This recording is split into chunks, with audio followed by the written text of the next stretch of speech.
talked and repeatedly mentioned the fact, talked about and repeatedly mentioned the fact that we're all united in Christ. And we're all brothers and sisters in Christ. We don't all look the same, and we come from different backgrounds, culturally in a lot of ways. And even when we look the same and we think that we come from the same backgrounds, often we aren't. So, for example, people ask me where I'm from. Well, that's difficult for me to answer. I was born in Kentucky, but I'm not a Kentuckian like Bud Smith is a Kentuckian. I got out as fast as I could. No, my parents took me away pretty quickly. I don't even remember Kentucky. I didn't even see the place I was born again until I was in my mid-40s. My culture, in fact, well, my family's from Alabama. What does this have to do with Paul? It's related. My family is from Alabama. So when I tell people I'm from Alabama and they ask where I'm from, and I tell them if they've been there, and many have that I know because it's right next to Fort Rucker, Alabama, and a lot of military people have been there. And they may say, well, do you know this family or do you know that family? And I go, I spent 2 years there out of my whole life before I went to college, and that was it. I'm an Army brat. That was my culture growing up. And that's a whole nother world. You know what I mean? Yep.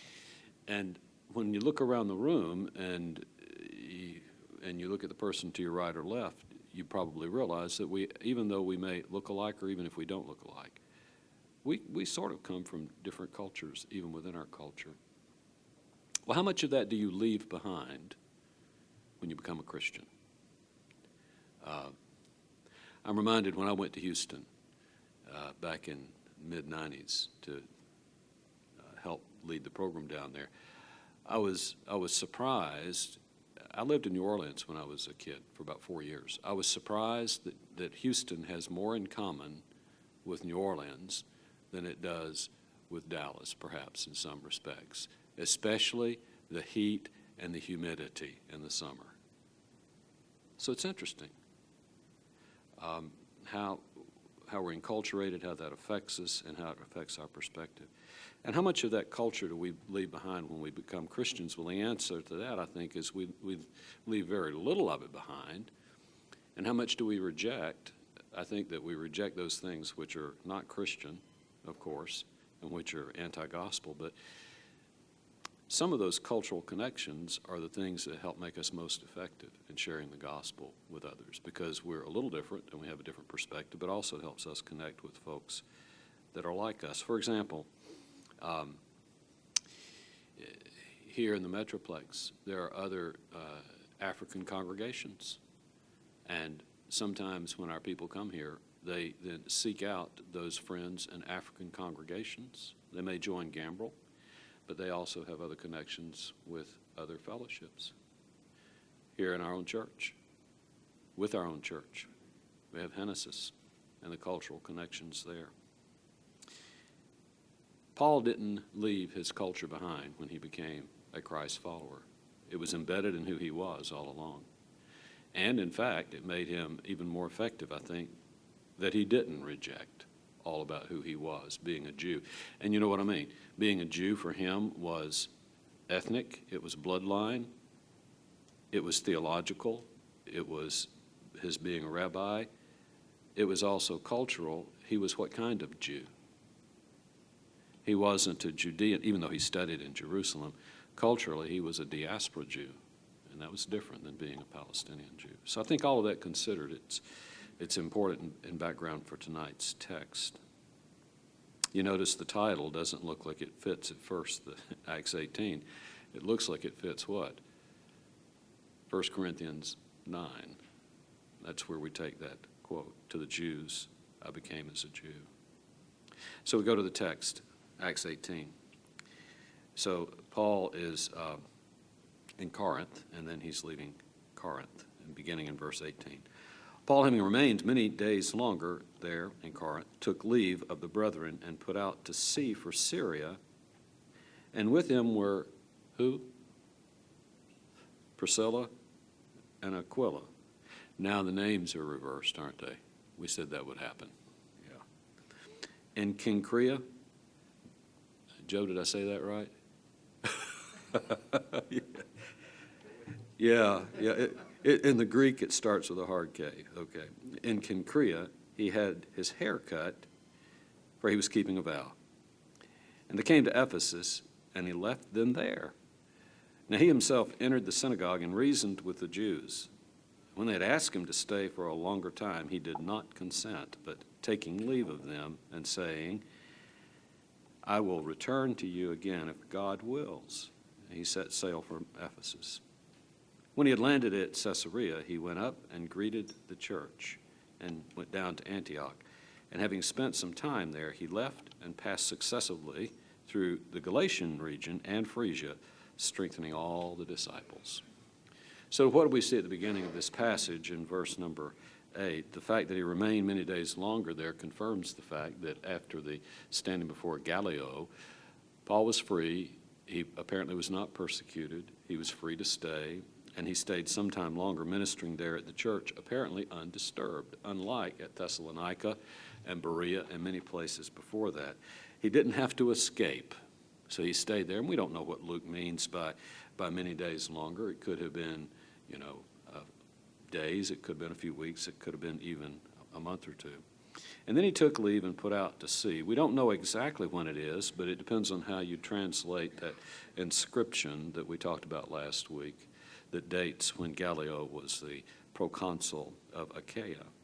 It was probably sometime in 52, in the spring or summer, before the fall. It may have been the next year, it may have been 53, but probably 52, before the fall, because then the seas became impossible to negotiate. And he traveled by sea, which means that he probably had his knapsack or backpack and his little sleeping roll with him, and probably had some cooking equipment and food with him, because it wasn't like the QE2. It wasn't like modern luxury liners. How did the merchants make their money in the sea trade? It was by transporting cargo, not people. Now, they paid a small passage. So they didn't have all the amenities on these ships or these boats that we speak about like we do today. People took their own sleeping gear.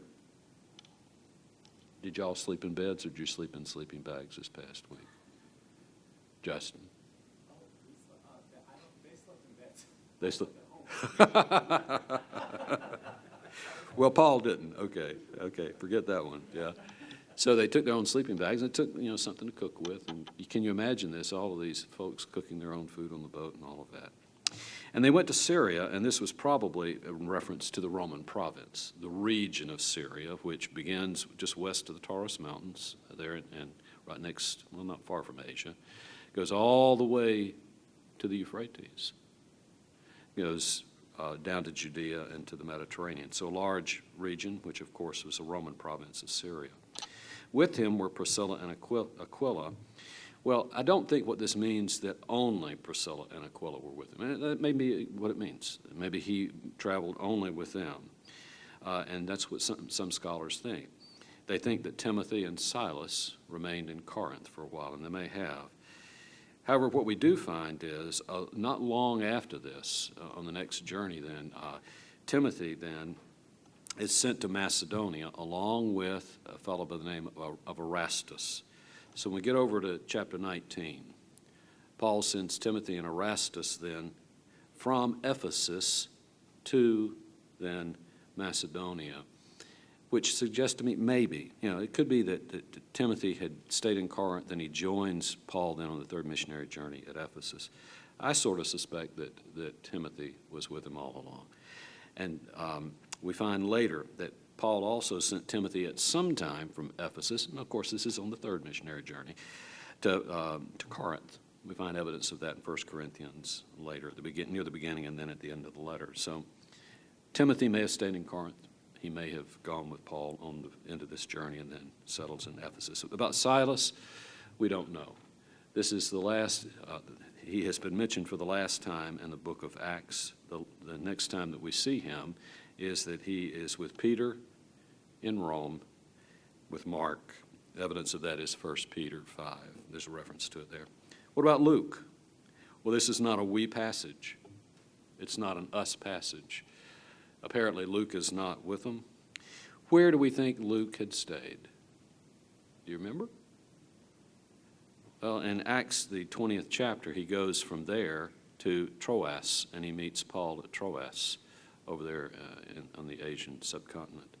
Philippi. He's very likely still in Philippi. So, what we do know is Paul is with Priscilla and Aquila. He may be with Timothy and Silas. Luke is not there. And then the continuation of verse 18. And Cenchrea, he had his hair cut, for he was keeping a vow. Cenchrea was one of the two ports of Corinth. Remember, it was on that isthmus, and this was the eastern port that sat on the Saronic Gulf, which was part of the Aegean Sea. It was the head point for the traffic that went to the east to Syria and then down to Phoenicia and went past Asia, down to Syria, Phoenicia, and down to Egypt. It was a smaller port than the other one that was on the west side. Lycium was about 3 times its size, but it still had an enormous amount of traffic. We don't know exactly what the population was, but it was a fairly good-sized town, probably about 4,000 people. Typically pagan town with all the pagan temples and all. What we do know there is that in the book of Romans, there's a lady by the name of Phoebe, and she is from a house church there in Cenchrea. So when that started, we don't know. It could be now. That may be the genesis of it. We don't know how long Paul stayed there, probably just long enough to get on board the ship. And then he had his hair cut, for he was taking a vow. So what about vows? We're not going to do a treatise on vows tonight. Just mention that in Numbers, the 30th chapter, there are a couple of verses at the beginning that talk about vows. But most of the rest of that chapter then is about vows and women and relationship between husband and wife. The next place we see mention of vows is in Deuteronomy 23, verses 21 through 23. There's one other place that speaks extensively about vows, and that's the not Nazarite vow, but the Nazirite vow. The Nazirite vow, the Nazirites who were Nazarites were Nazarites for all their life, and they did not cut their hair, and they did not partake of what? Alcohol.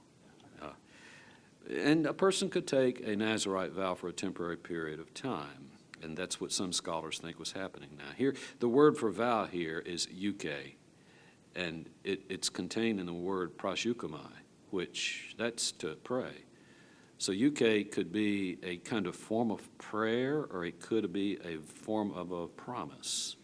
It could be one making a promise in prayer to God. And that's probably what is meant here, that kind of vow, a kind of prayerful wish that James talks about in James 5:15. What we do know is that Paul does fulfill a vow later. He takes another vow, or he's asked to take another vow in chapter 21, and it sounds very much like a Nazirite vow there. The word is related more to praying here, that kind of attitude, than it is the word that Jesus uses for vows. When did Jesus talk about vows? In which sermon?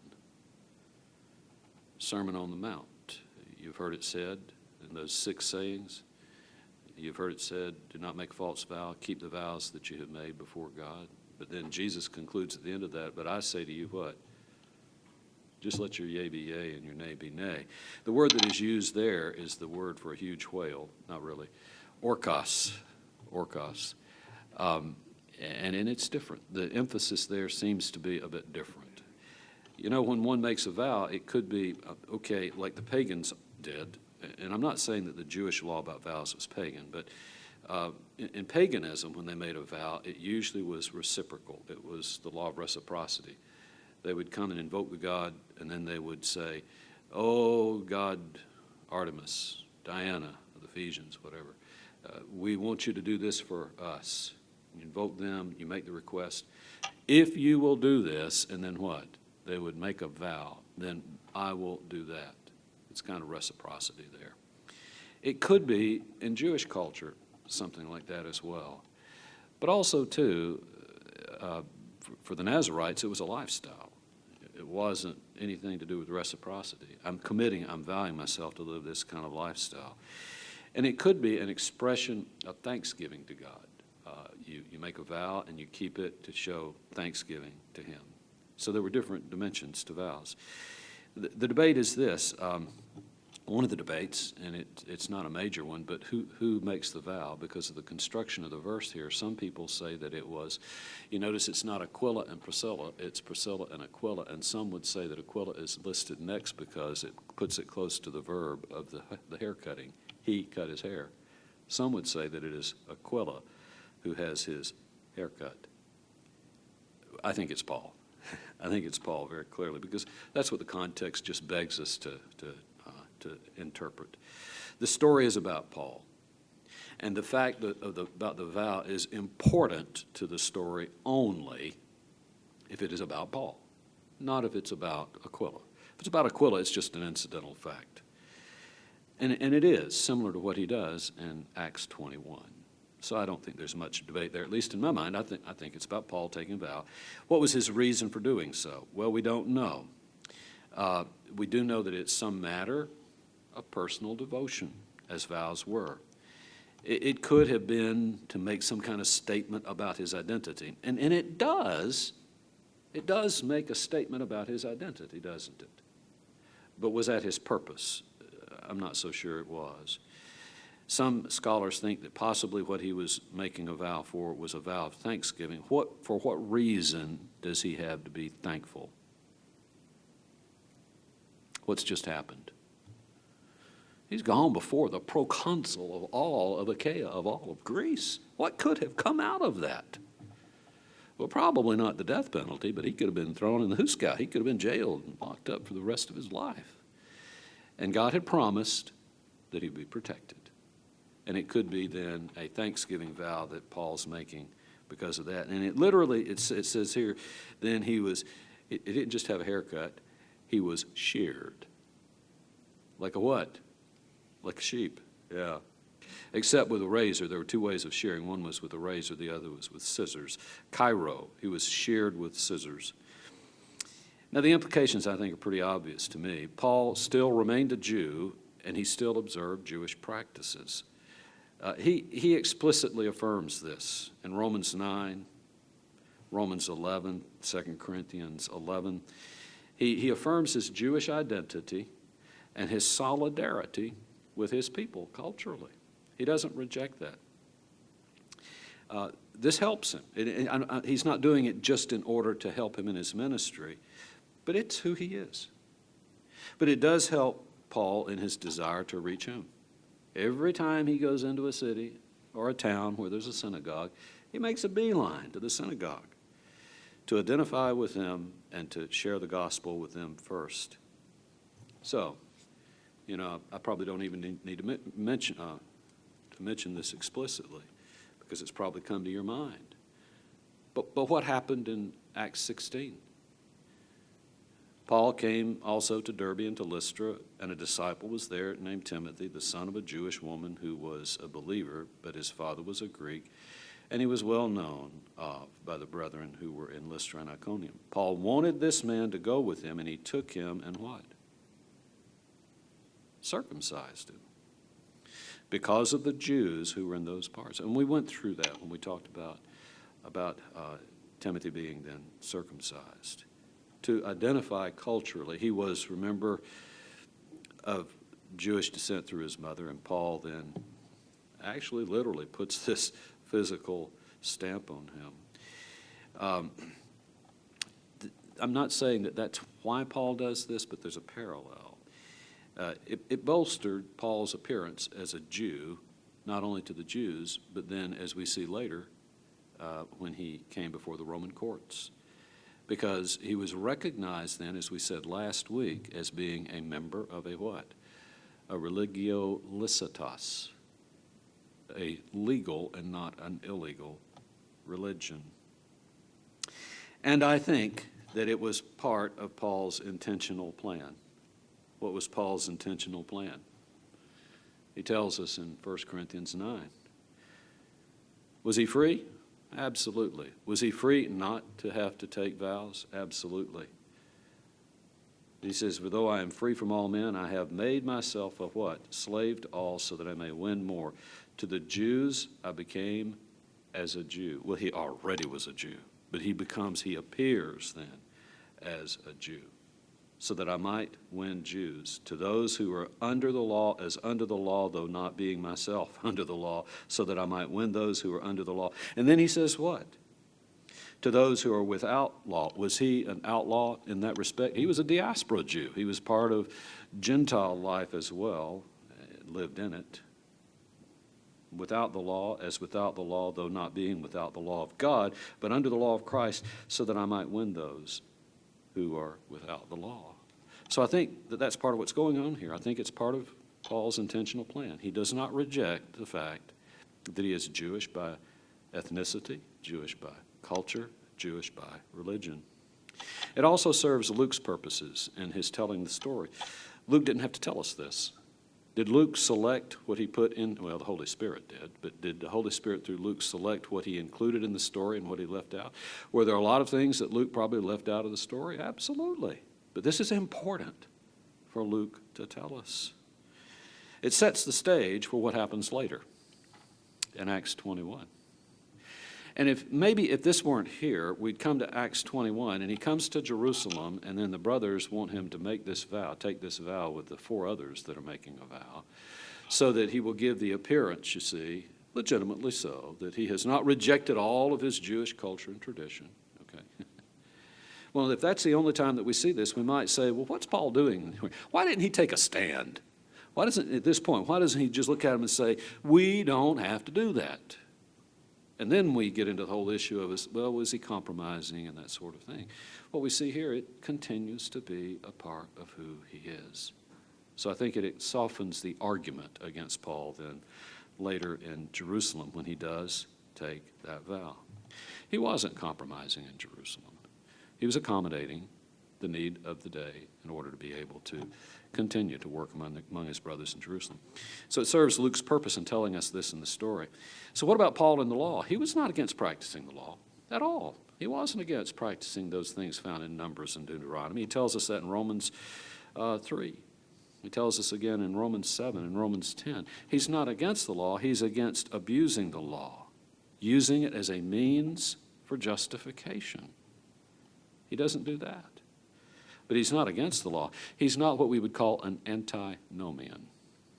And this is one of the charges that is always raised against Christians, then later, who put an emphasis on justification by faith. Luther was accused of antinomianism. What is that? Nomos is what? The law. You're rejecting the law. You're saying we don't have to do that. It's all grace is. You don't have to. Well, what about the 10 Commandments and all that? No. Paul nor Luther was an antinomian. He wasn't against the law. And he identified culture with the Jews to reach them. Apparently this is modeled after the Nazirite vow here, we think. Nazirites, as we said, abstained from alcohol. They didn't cut their hair. And then what were they to do? Those that took a temporary Nazirite vow were then to go to Jerusalem. Actually, in the Old Testament is go to the tabernacle, and the parallel then is the temple in rabbinic times. And they were then to stand at the doorway of the tabernacle and shave their head and then do what with the hair? They were to offer it as a burnt sacrifice to God. They completed the vow in Jerusalem in Paul's day. Well, that's problematic, because how does this story start? He's taking a vow, and he shaves. So why did he shave? Well, it's possible that he's starting afresh, shaves his head, he's going to grow it out as a part of his vow, and then later shave.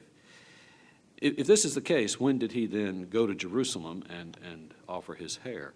Well, it could be at the end of this trip, before the beginning of the third trip, and an unmentioned trip to Jerusalem. Or it could have been that he lets it grow for a long time, almost 3 years, on this third missionary journey, and then when he returns to Jerusalem in Acts 21.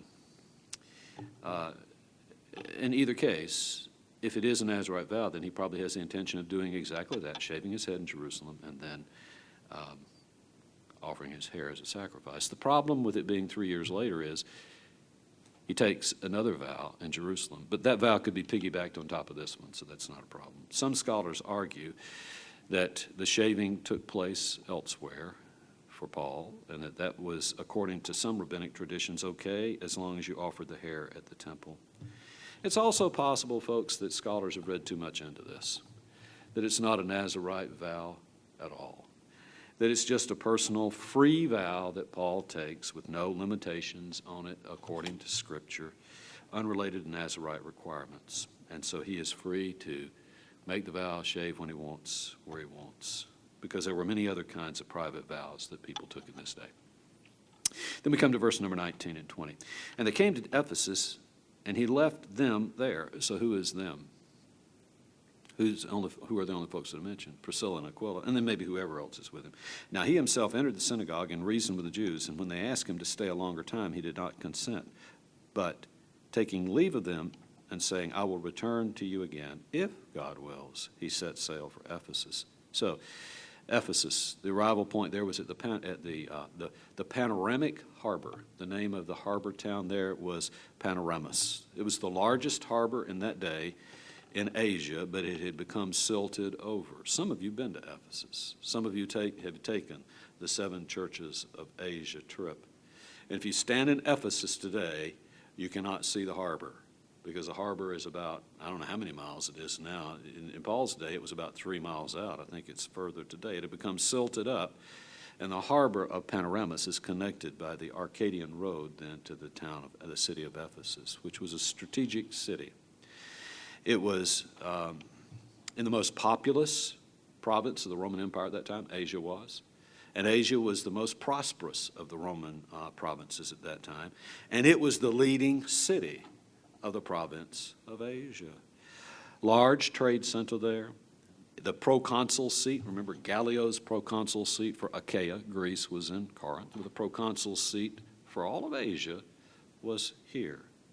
It was a center of Roman communications. They had what they call the College of Messengers there. It was a hub for the courier system for all of Asia, and it was a center of Roman taxation. So it's a strategic city.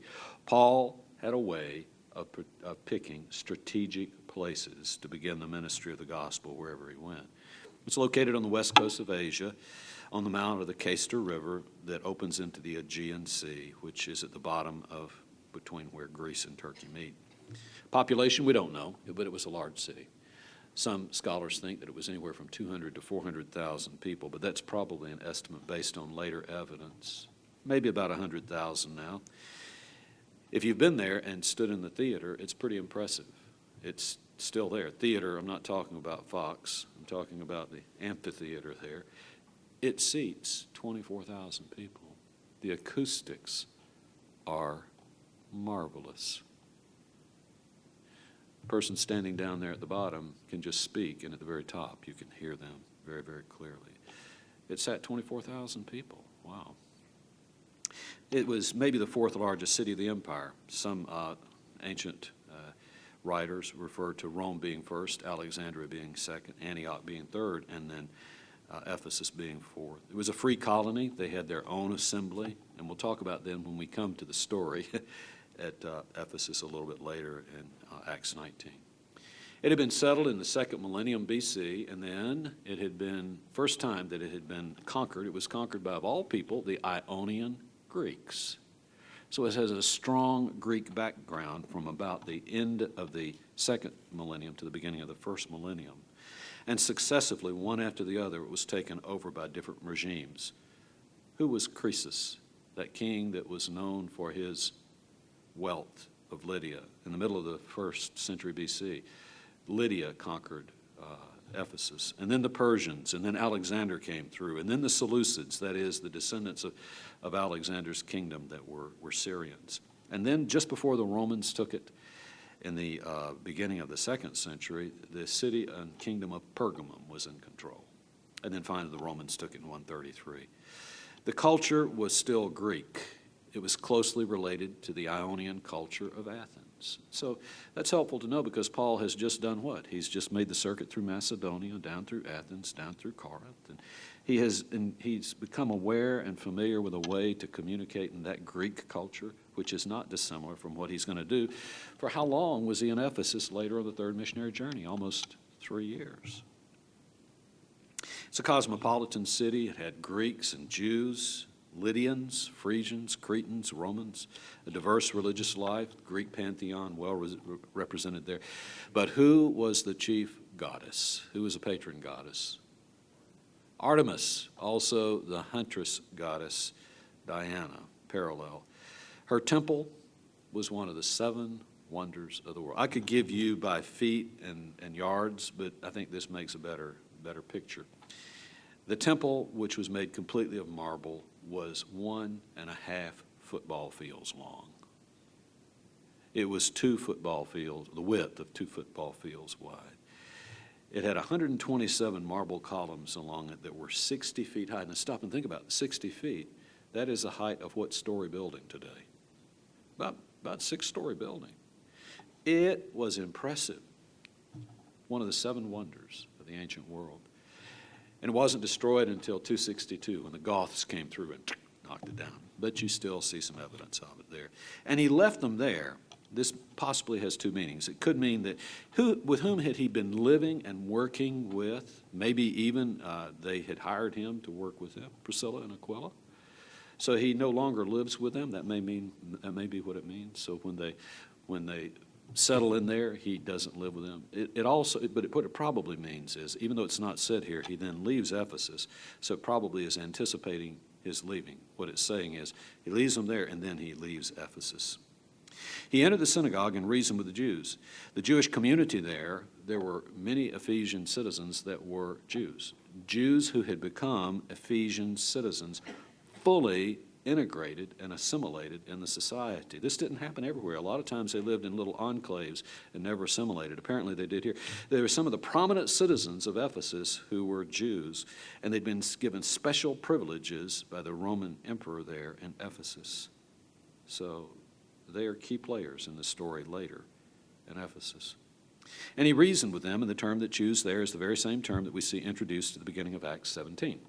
He reasoned like he did in Thessalonica, then later at Berea, and then later at Corinth. And that suggests that he used the same message. What was the twofold message? That the Messiah, the Christ, is Jesus, and it is this Jesus who was killed, dead, buried, resurrected, and has been glorified. Here the aorist verb is used when it says that he reasoned. It's not the imperfect. It's not that he continued and continued and continued. The suggestion is he did it and then he left. And he didn't stay at Ephesus very long. Some think that he was there only for 1 Sabbath. We don't know that for sure. But the aorist verb has fullness and finality to it. And that may be what he went and he reasoned and then he left. And they begged him then to stay. This is probably the beginning of the church. We don't have any evidence that people were converted at his preaching at this point, except for this. They beg him to stay, and then we find a little bit later in 1826, Priscilla and Aquila are still there, and they are teaching Apollos there. So apparently the church starts about this time, and Paul comes back in Acts 19 and continues with the church and builds the ministry there on his third missionary journey. He didn't stay, but he left. He did not consent. The word means there he did not nod his head. He didn't agree. But he did promise to return, and he fulfilled that promise in 19, verse 8. We see him coming back. What does he say about all this, though? He says, if God wills. Sometimes we just throw out that expression today. It was a pagan expression as well as a Jewish expression. And in fact, it was used more in pagan culture. We use it all the time. We say, the Lord willing, and the creek don't rise. And sometimes we just say that, well, I hope to do this. I do not think that this was a flippant expression that Paul used. When the Greeks used it, it was something parallel to, if the gods prove favorable to this. Well, Paul wasn't speaking in those terms. I think he's saying, one thing he's saying is, no, I've got to leave. We don't know the reason, but I've got to leave. I'll come back if the Lord wills, if God wills. to kind of soften the blow with the Ephesians, but I think that he sincerely means that he's depending on the expression of God's will. We find it at least 5 more times in the New Testament. In 2 of Paul's letters, 1 Corinthians twice, and then in Hebrews and James and Peter. They all use this expression. No reasons given why he's going to leave. Codex Visa, Western text, and Luther uses this himself, suggests the reason for it. And it's the same reason that is why on the 3rd missionary journey he bypassed Ephesus and he didn't go into Asia. And there in chapter 20, this is that famous incident when he calls the elders from Ephesus to meet him at Miletus. Remember that? And they weep because they think they're not going to see him again. That's the text that we use when we say he looks at the elders and he says, shepherd the flock and oversee the flock. 3 functions, 1 office. Remember that passage? What was his reason for not going into Asia at that time? He was in a hurry to get to Jerusalem because of the Feast of Pentecost. And it may be a later addition in the Western text. Maybe somebody, when they edited this text, inserted it. But in the Western Codex Visa text, they say that he was going to a feast in Jerusalem. And at this time of year, it was possibly even the Pentecost feast. We don't know that for sure. We don't know the reason. That's possibly one of the answers. It's possibly that he is fulfilling this vow and he's got to get to Jerusalem in order to do what? That hair is really getting long now and he wants to cut it off and present it. Whatever the reason is, he's in a hurry, but the problem with connecting with Jerusalem is he's headed to where? To Syria. But what does Syria include? It includes Judea as well, if we're talking about the Roman province. And then we come then to the final part of the passage, what I would call reporting in and strengthening the base, the last 2 verses. When he had landed at Caesarea, he went up and greeted the church and went down to Antioch, up and down. And having spent some time there, he left and passed successively through the Galatian region and Phrygia. And notice here he doesn't say the Galatian and Phrygian regions. And that's maybe what it means. But through the Galatian region and Phrygia, strengthening all the disciples. He landed at Caesarea, which was 65 miles southeast of Jerusalem, southwest of Jerusalem. No, I'm sorry. It was northwest of Jerusalem. Jerusalem was southeast of it. 65 miles away. It's the international port for Jerusalem. But he's headed to Syria. Judea's in Syria. He went up and greeted the church. Well, it could be, the harbor's low and the church that is in Caesarea, and there was, we know later, a church there. And in early patristic times, Caesarea was one of the key churches of the patristics. It could be that he goes up to that church there, but most folks believe that what it means here is he goes from the coastal plain up into the hill country of Judea, and which church is there? Jerusalem. Caesarea is the harbor for Jerusalem. The problem is that he put out to sea for Syria. And if it was more limited, that country of Syria, then we've got a problem. But if it's the region of Syria, we don't have a problem because Judea is a part of it. And then he goes down to Antioch. One of the problems with geographically going up and down is that if he is in Caesarea and he goes to the church at Caesarea, which isn't elevated much above the harbor, and then he goes down to Antioch, that doesn't make sense. But it makes a lot of sense if he goes up to Jerusalem into the hill country and then goes down to Antioch, which is 300 miles away by foot. And I think that's what he did. And if so, he would have arrived in the summer, possibly staying there until the next spring. And what does he do? He strengthens the disciples in the region of Galatia and Phrygia. He took the overland route, no question about that, not the sea route. In 19:1, when you come to that point, it says that he had passed through the upper country, that would be through the mountains, so that he would have gone over the Taurus Mountains then to get to Ephesus. The route is very much like what he had taken on the second missionary journey through the Cilician Gates, from Antioch then through the Cilician Gates, and would have probably been going then the next spring or early summer because the mountains were impassable in the fall and winter. A distance from Caesarea, Judea, Jerusalem to Ephesus, a distance on foot of 1,500 miles. I don't know how old Paul is, but if he's my age, I've thought about doing the pilgrimage to St. James Compostela, that pilgrimage route in northern Spain. I forget how many miles it is. I think it's about a third this distance. I'm beginning to think I'm too old to do that. Can you imagine that? A man Paul's age or my age or older, 1,500 miles. He thought nothing of it. What's the time frame? He arrived in Ephesus probably in the fall of 50, maybe 53.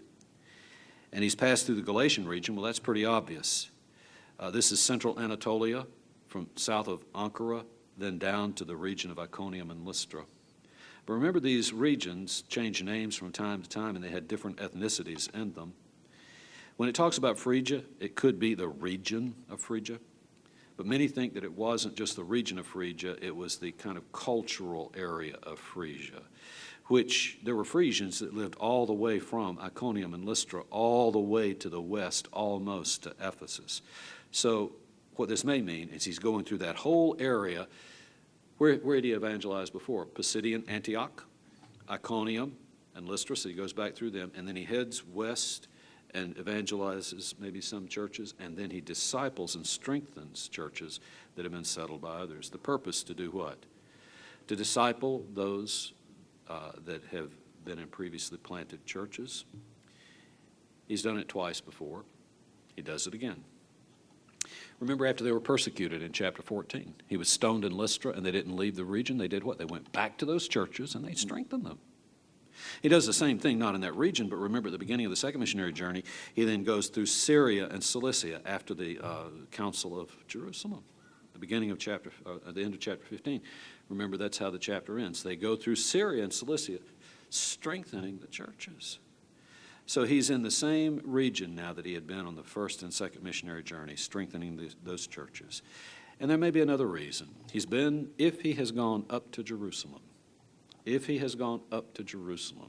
maybe he did so for a couple of reasons.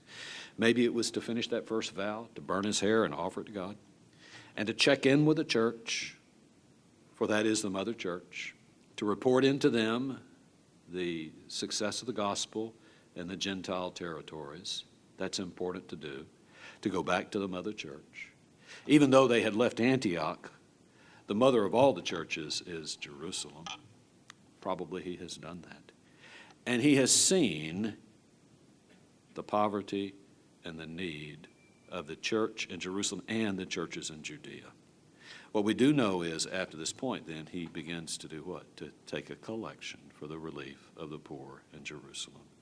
And maybe he's doing that as he goes along and he encourages the disciples in these churches. So, what observations would we make about all this?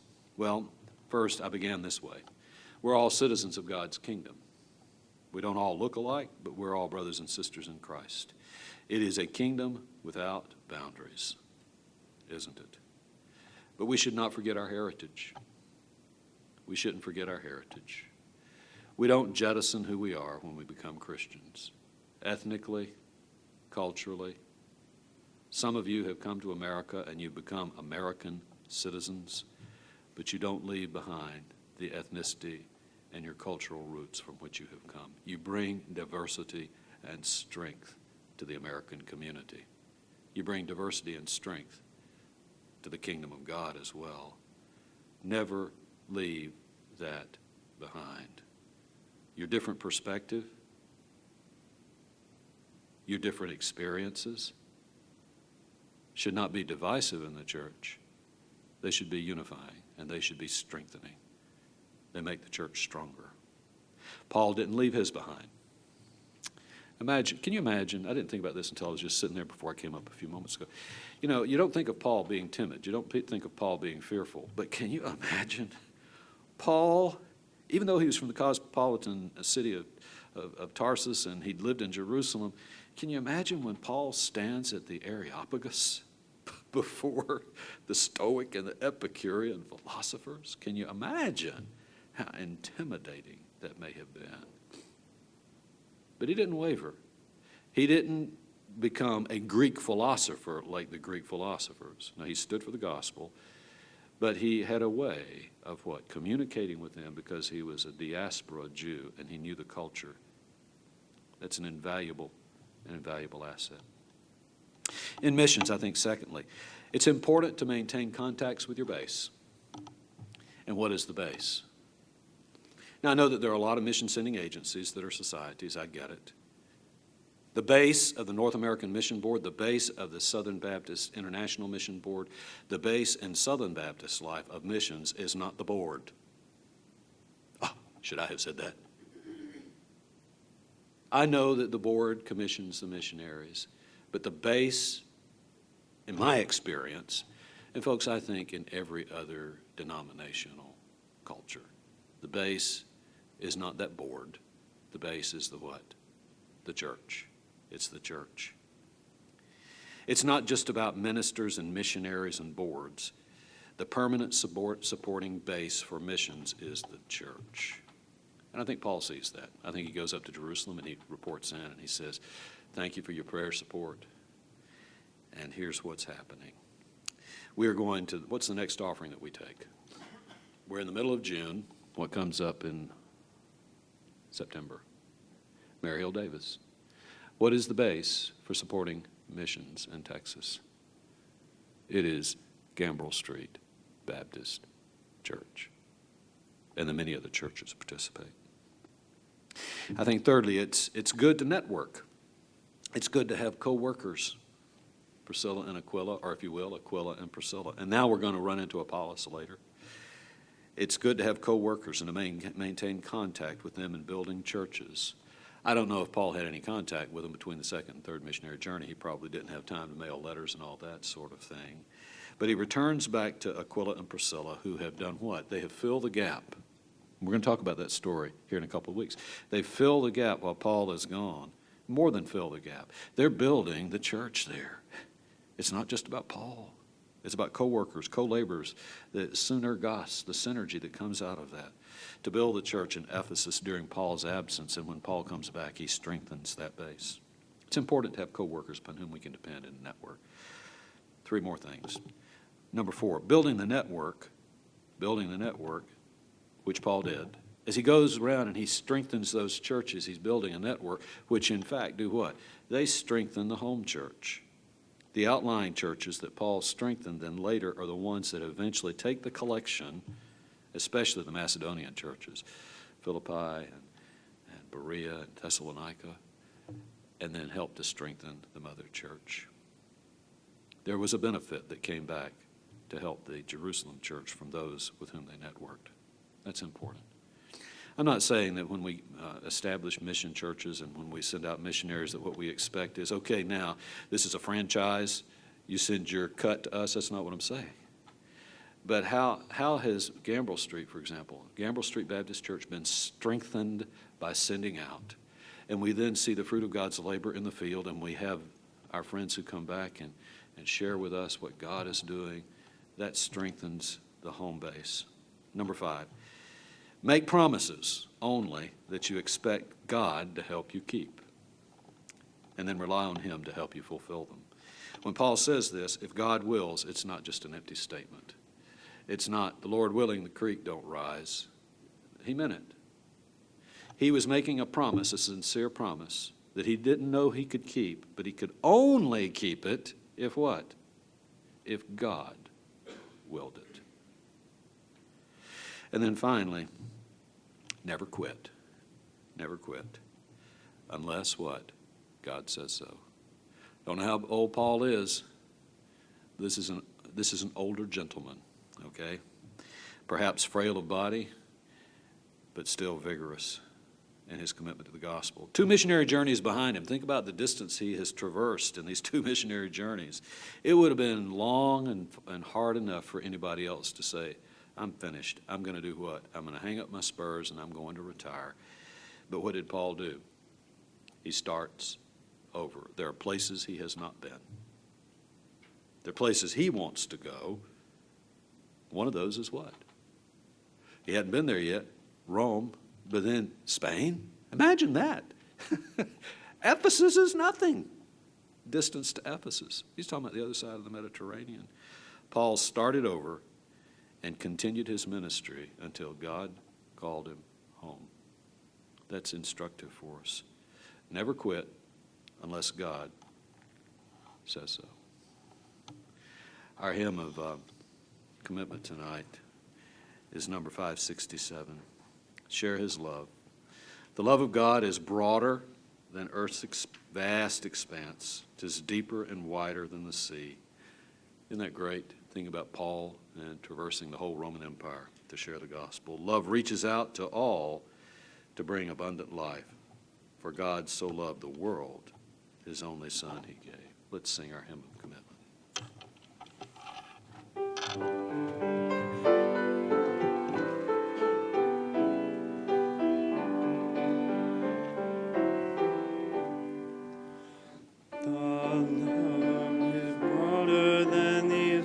Expanse, 'tis deeper and wider than the sea.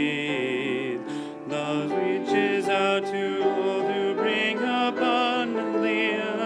For God so loved the world, his only Son he gave. Share his love by telling what the Lord has done for you.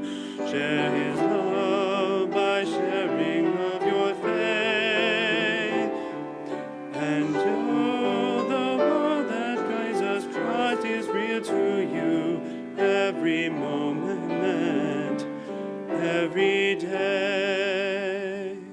All those who trusted in God's only Son and hold to precious treasure in their hearts, seek ways to make you known to all who need to know that God so loved the world, his only Son he gave. Share his love by telling what the Lord has done for you. Share his love by sharing of your faith, and show the world that Jesus Christ is real to you every moment, every day. We show the love of God in each day live, revealing of his presence in our lives, and how the Holy Spirit guides us daily. For God so loved the world, he gave his Son he gave. Share his love by telling what the Lord has done for you. Share his love by sharing of your faith, and show the world that Jesus Christ is real to you every moment, every day.